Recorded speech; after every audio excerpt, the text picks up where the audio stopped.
Hey everybody! Simple question for you. Who doesn't love traveling? Well, I sure do, and I've been to a lot of different countries. But there's one that will stick with me forever: India. Like I said, I'm pretty well traveled. I like to go abroad at least once a year, so I've got a lot of trips under my belt. But when a friend told me that I just have to see India, well, that's exactly what I did. I went in September, the last month of the summer monsoon. It was pretty dry and sunny, but with short rains here and there. The perfect weather for a traveler, if you ask me. Being the confident and well-experienced globetrotter that I am, I went there prepared, and I thought I was ready for anything. Boy, was I wrong. The colors, the contrasts, the pace, the people, everything hit me like a ton of bricks, and didn't let go even when I was already back home. As soon as I stepped out of the airport, I felt dizzy. It could have been the heat, the jet lag, or the hunger in my belly. I assumed it was the latter, so I decided to head out for some authentic Indian food as soon as I throw my bags in my hotel room. Now, the food there deserves a big shout out. First of all, Indians eat very little meat. In fact, they have the lowest meat consumption per person in the world.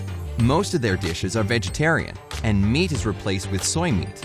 This is mostly because 80% of the population is Hindu. Probably like you, I'd always heard that Hinduism requires a strictly vegetarian diet, but that's not the case. It's just because they believe not eating meat minimizes the hurt they bring to other living beings.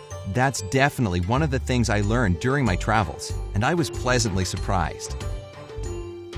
Another thing about food in India is that it's all heavily spiced.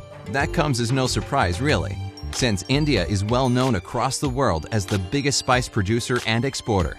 But there's one region that stands out exclusively in this regard: the state of Kashmir.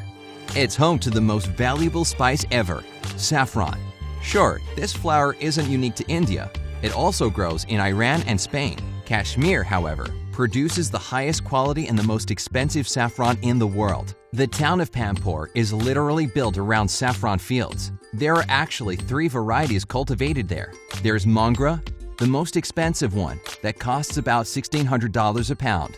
Then you've got Lacha, which, interesting enough, is less pricey at $1,000 per pound. Yet saffron farmers say it's the purest. And finally, there's Zarda. It's the cheapest, but only compared to other varieties, because $250 a pound isn't exactly what I call cheap. Anyway, India's spice game is definitely on point. So, I found a good place to eat, and as soon as I saw the menu, I remembered that Indian is also famous for its large variety of teas, or as the locals call it, chai. You should see the sheer number of options. I never thought there could be that many types of tea. If you're a tea drinker, I'm sure you know Darjeeling and Assam.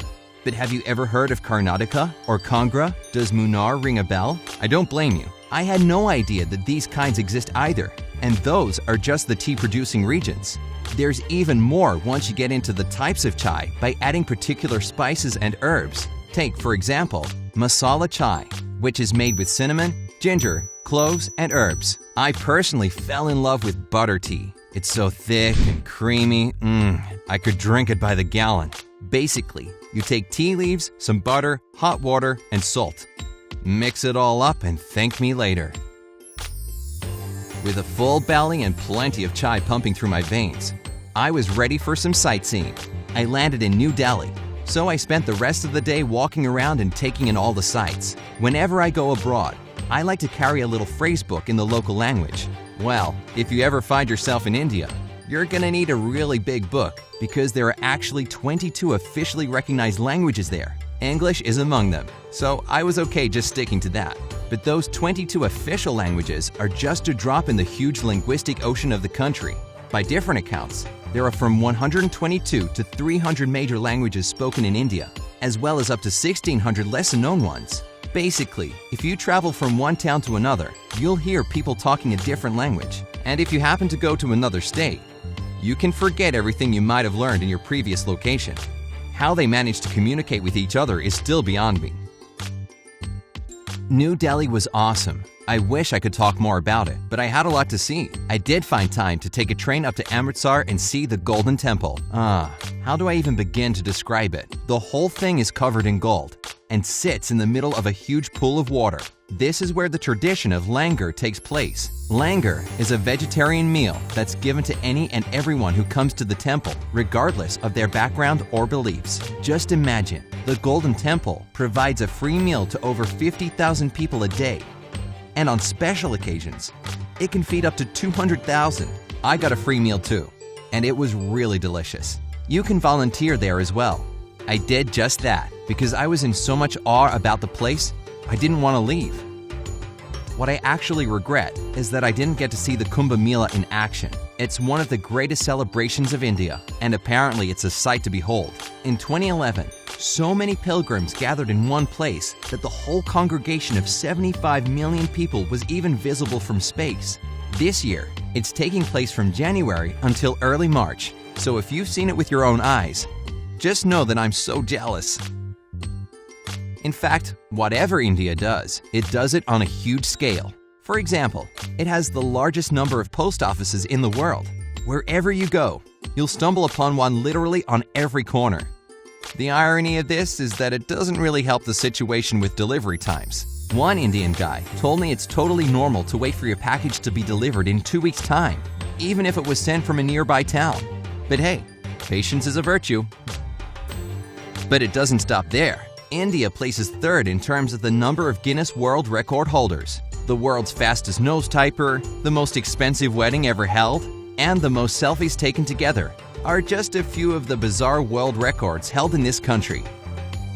What else? The largest railroad network in the world? Check. Well, almost, since the United States does technically have more. But anyway, India has built over 3.5 million miles of railroads, which, considering the smaller size of the country, still means easier transit within and between different locations. With that in mind, it shouldn't really be a huge surprise that Indian Railways is also the largest employer in the world. It has over 1 million employees, and considering the country's extensive railway network, these people are scattered throughout India. From the smallest villages to the biggest cities, the number of jobs grows every year. So it looks like you could always get a job there if you're looking for employment in India. Anyway, what can I say about my final impressions? I was blown away, and I seriously didn't want to leave this fascinating place. Visiting it was like going to a whole new world for me. I tried to get as many souvenirs as I could, but I almost forgot one important thing. If you ever go there, by the way, you'd better remember it too. No one is allowed to take India's national currency in or out of the country. It's actually against the law, so make sure you change your money before you cross the border. I almost made this mistake, but a friendly local told me to exchange my rupees at the airport, and off I went, headed back home with my suitcase full of exotic stuff and my head pulsing with impressions.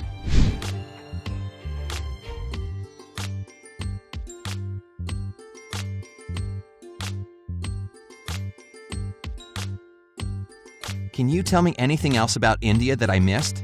I'm definitely going to go back, so leave me some recommendations down in the comments too. And if you enjoyed hearing my story, then give this video a like, share it with your friends, and hit the subscribe button to join me on the bright side of life.